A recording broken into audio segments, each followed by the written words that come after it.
नमस्कार, आप देख रहे हैं वन इंडिया और मैं हूं आसिफ, मेरे साथ हैं केशव जी। और बिहार जो चुनावी बहार बह रही है, इस बहार के बीच में एक बवाल भी हो गया है और ये बवाल है कि नालंदा में ग्रामीण विकास मंत्री जो हैं वो पीट दिए गए हैं, श्रवण कुमार। और क्या मामला है, वो ही नहीं पीटे गए हैं, साथ में उनको 1 किलोमीटर तक दौड़ाया गया है, उनका गार्ड घायल हो गया है और बहुत सारे जो गाँव वाले थे उन्होंने बहुत दूर तक उनको दौड़ाया है। पूरा मामला क्या है जानते केशव जी से। केशव जी, मामला क्या था? Thank you Asif. पहले तो ये जो घटना हुई है मतलब चिंताजनक है।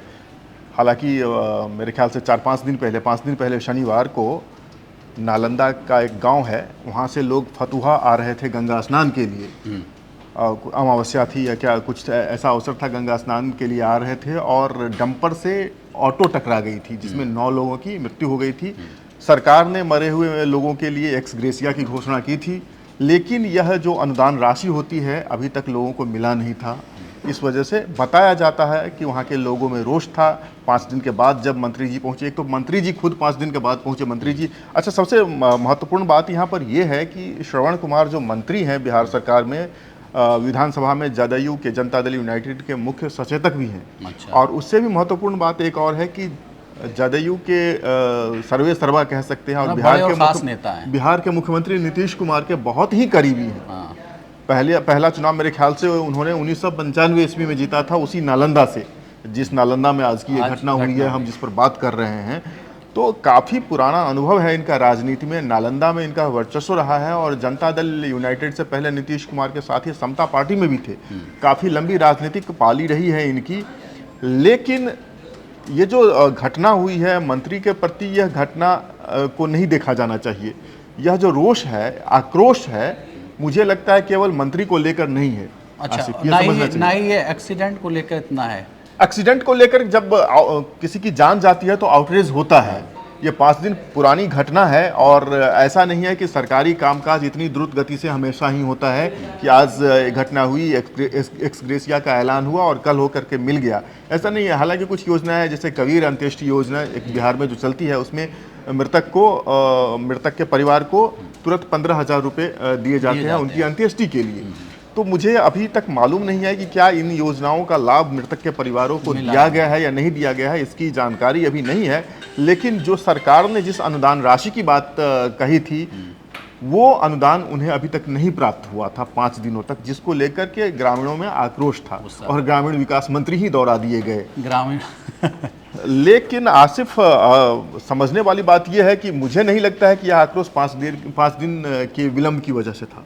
कुछ और बात ये हमें ये समझना होगा, चुनावी वर्ष है, बिहार में पिछले 20 वर्षों से जनता दल यूनाइटेड की ही सरकार है और नीतीश कुमार बतौर मुख्यमंत्री कायम है। बीच के 1.5 साल छोड़ दें अगर जीतन राम मांझी का जो कार्यकाल रहा था, हालांकि जीतन राम मांझी भी तभी जनता दल यूनाइटेड के ही सदस्य थे, जनता दल यूनाइटेड के ही मुख्यमंत्री थे, बाद में पार्टी बनाई। तो 20 सालों का एक एंटी इनकम्बेंसी तो होता है।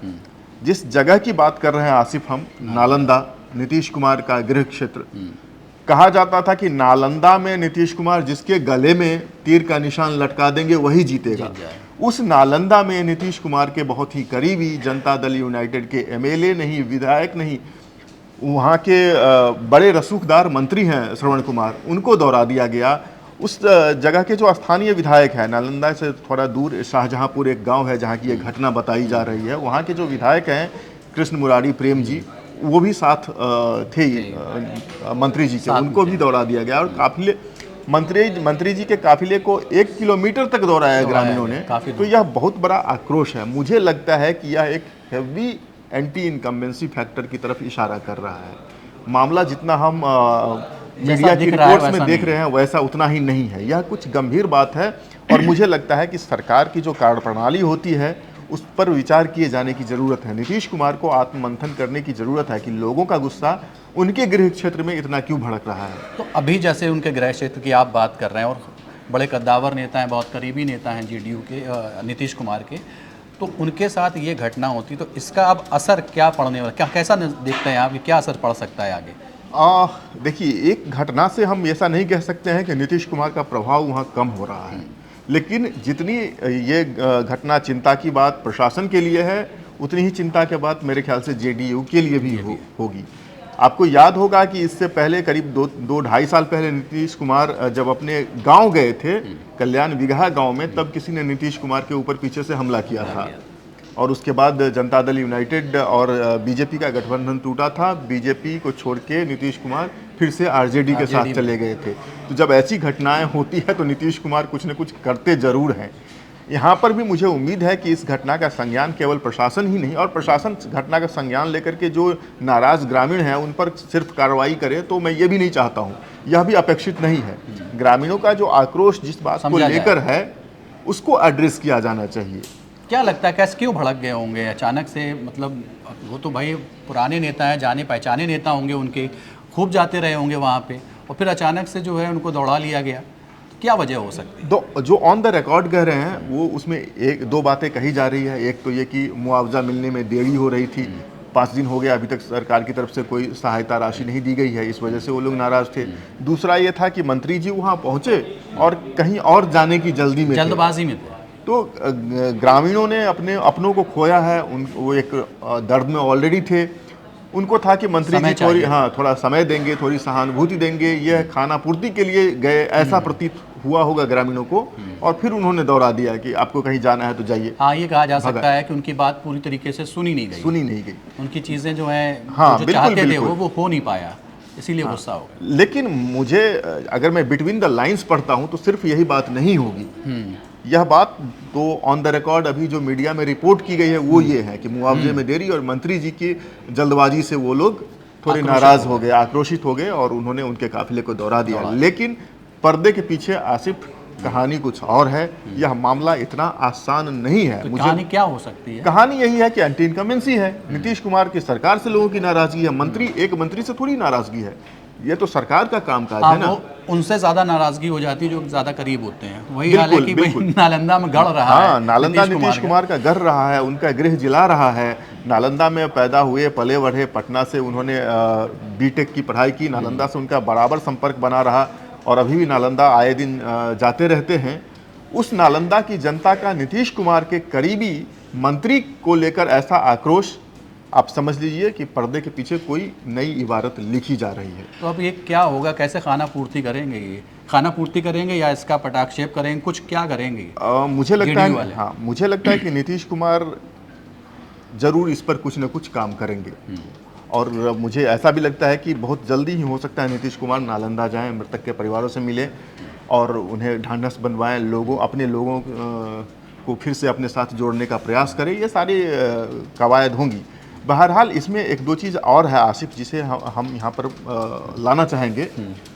डंपर और ऑटो की टक्कर होती है। प्रशासनिक विफलता इसमें भी मुझे नज़र आती है। दिन के वक्त डंपर शहरी एरिया में कैसे आता है?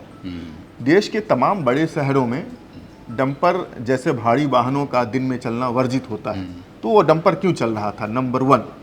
नंबर 2, ये जो ऑटो होते हैं इनको कस्टमाइज करा दिया जाता है। जहाँ पर 4 लोगों की बैठने की क्षमता होती है वहाँ पर 9 लोगों को बिठाया जाता है। अब सपोज कीजिए उस ऑटो में जिसकी टक्कर हुई थी 9 लोग मर गए, एक आध लोग बच गए, और भी लोग शामिल होंगे। तो आखिर प्रशासन वहाँ का क्या कर रहा है? क्यों नहीं निगरानी कर रहा है इस बात पर कि ऑटो को पहली बात तो ऑटो को कस्टमाइज नहीं करने देना चाहिए। उसकी एक क्षमता है, उसके इंजन की एक कैपेसिटी है, उस कैपेसिटी से ज़्यादा सवारी बिठा लेते हैं। ऑटो को बैलेंस करना हमेशा, क्योंकि 3 चक्के पर चलता है, हमेशा मुश्किल होता है। और ये छोटी दूरियों के लिए होता है। 2-4 किलोमीटर चले गए, 5 किलोमीटर चले गए, ये लंबी दूरियों के लिए लोग निकल जाते हैं। ऑटो में 10 लोगों को बिठा लिया और ड्राइवर कौन है, चला कौन रहा है, बैठा कौन है, कुछ पता नहीं चलता है। तो ये सब जो प्रशासनिक विफलताएं हैं, नीतीश कुमार को इन सभी चीज़ों पर भी विचार करना चाहिए। चाहे पर्दे के पीछे कोई नई कहानी लिखी जा रही हो, लेकिन ऑटो में 9 लोग नहीं होते, डंपर दिन में नहीं चल रहा होता तो ये घटना नहीं होती। और ये घटना नहीं होती, लोगों का आक्रोश नहीं होता। लोगों का आक्रोश नहीं होता तो मंत्री जी दौड़ाए नहीं जाते। अच्छा, ये डंपर वाली जो आप बात कर रहे हैं, डंपर अक्सर मैंने देखा है कि इनकी एक लॉबी होती है, खासतौर से खनन माफिया कहलाए जाते हैं। और उस एरिया में क्या इस तरह का है कुछ जो खनन होता रहता है? नहीं, बिल्कुल खनन क्या, आप देखिए डंपर सबसे ज़्यादा वहाँ पर इस्तेमाल होता है बालू, रेत के लिए, और बालू प्रतिबंधित है। रेत का खनन बिहार में प्रतिबंधित है। इतने सारे डंपर क्यों चल रहे हैं फिर?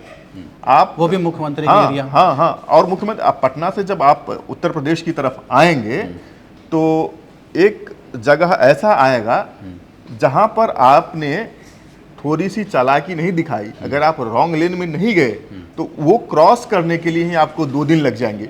डंपरों की इतनी लंबी लाइन लगी रहती है, उसमें वहाँ से रेत सोन का बालू निकाल, सोन नदी है वहाँ पर, उसका बालू निकाल करके ट्रकों में डंपर्स में भरा जाता है और पूरे देश में और खासकर पूरे प्रदेश में वो जाते हैं। जबकि खनन प्रतिबंधित है, हाँ, सब जान रहे हैं। हाँ, रेत का खनन प्रतिबंधित है, सरकारी दस्तावेज में खनन प्रतिबंधित है, लेकिन 2 किलोमीटर 3 किलोमीटर ट्रकों की लंबी लाइन लगी हुई है। क्या प्रशासन को ये दिख नहीं रहा है? उसका कुछ हिस्सा यूपी में भी पड़ता है, कुछ बिहार में पड़ता है, ज़्यादा बिहार में पड़ता है, लेकिन कोई देखने वाला नहीं है। ये सारी चीज़ें दिन के उजाले में हो रहा है, तो इन सभी चीज़ों का नियमन बहुत ज़रूरी है। एक तो पहले इनके लिए कानून बने और कानून का इम्प्लीमेंटेशन भी सही तरीके से हो, तभी बिहार की जो व्यवस्था है पटरी पे आ पाएगी। बिल्कुल।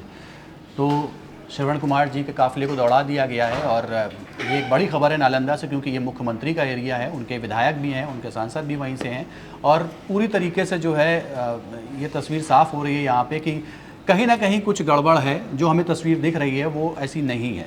तो इस पर चर्चा के लिए हमारे साथ केशव जी मौजूद थे। आप देखते रहिए one India. Subscribe to One India and never miss an update. Download the One India app now.